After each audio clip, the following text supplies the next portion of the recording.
नमस्कार मित्रांनो. कलासृष्टी दिवसेंदिवस खचत चालली आहे, कारण आत्महत्येचे दिवसेंदिवस वाढत चालले आहेत. अशातच एका सुप्रसिद्ध अभिनेत्याने आत्महत्या करून जीवन संपवले आहे.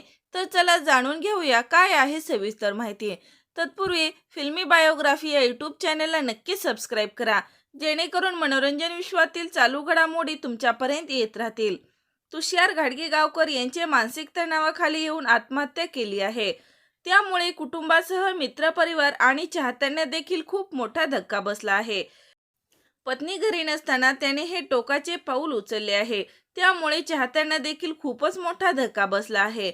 लवंगी मिरची, मन कस्तुरी रे, उलाट डोंबिवली यासारख्या अनेक चित्रपटातून तुषारने आपल्या अभिनयाचा ठसा उमटवला होता.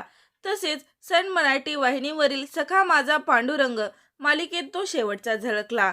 चला हवया येऊ द्या या फेम अभिनेता अंकुर वाडगे यांनी तुषारच्या निधनावर शोक व्यक्त केला आहे. मित्रा, का कशासाठी काम येतात जातात, आपण मार्ग काढायला पाहिजे. आत्महत्या हा मार्ग नव्हे. मान्य आहे सध्याची परिस्थिती विचित्र होती तुझ्यासाठी, पण हा निर्णय खूप चुकीचा घेतलास मित्रा, असं म्हणत भावनिक पोस्ट शेअर केली आहे. तर मित्रांनो, दिवसेंदिवस वाढत जाणाऱ्या अपघाताबद्दल तुमची काय प्रतिक्रिया आहे कमेंट करून नक्की सांगा. तोपर्यंत धन्यवाद.